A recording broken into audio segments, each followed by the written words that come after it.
욥과 세 친구에 대한 하나님의 최종 판결. 칠흑 같은 어둠 속 제 위에 앉아 자신의 무고함을 주장하던 욥에게 마침내 침묵을 깨고 창조주가 임하십니다. 하지만 기대했던 무죄 판결문 대신 쏟아지는 것은 거대한 폭풍우와 압도적인 질문들이었습니다.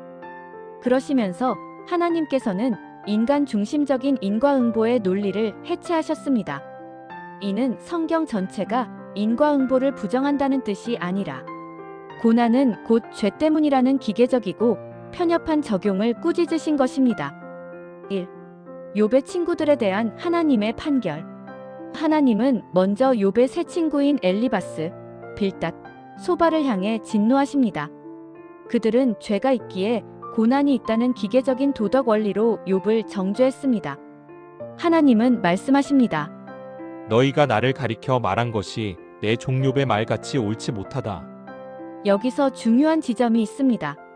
친구들은 하나님을 시스템의 관리자로 축소시킨 반면 욥은 비록 원망할지언정 하나님과 인격적 관계 안에서 씨름했기 때문입니다.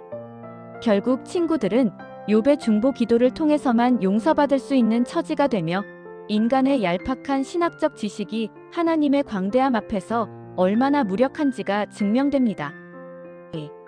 욥을 향한 하나님의 질문. 인간 중심주의의 해체. 폭풍우 가운데 나타나신 하나님은 욥에게 묻습니다. 내가 땅의 기초를 놓을 때 내가 어디 있었느냐? 이 질문은 욥의 시야를 자신의 고통에서 거대한 대자연과 우주로 강제 전환시킵니다. 하나님은 인간의 통제 밖에 있는 들나귀, 타조, 베헤모스와 리워야단을 열거하십니다. 이는 우주가 인간의 얄팍한 이성이나 이해, 생각으로 움직이지 않는 것을 보여줍니다. 하나님은 인간의 이해관계를 넘어선 야생의 자유와 광대한 은총을 통치 원리로 삼고 계셨던 것입니다. 욥은 마침내 고백합니다. 내가 주께 대하여 귀로 듣기만 하였사오나 이제는 눈으로 주를 배움나이다. 욥은 회개하지만 그 회개는 자신의 죄에 대한 회개가 아닙니다. 하나님의 위대한 섭리를 이해하지 못한 채 무지한 말로 이치를 가렸던 자신의 한계를 반성하는 것입니다.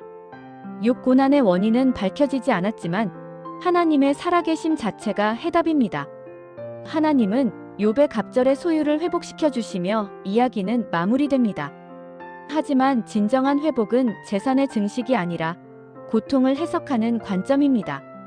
욥과 우리는 고통을 나라는 좁은 틀에서만 보고 해석합니다. 하지만 하나님께서는 전우주적인 섭리에서 욥에게 고통도 실패도 주셨습니다.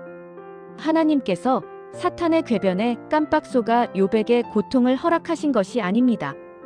하나님께는 하나님의 뜻이 있습니다. 이제 욥은 그런 신앙에 눈이 뜬 것입니다. 내가 이해하지 못해도 하나님께서 하나님의 뜻대로 이 세상을 움직여 나가시는구나. 그리고 하나님의 뜻은 언제나 옳구나. 여러분의 생각은 어떠세요?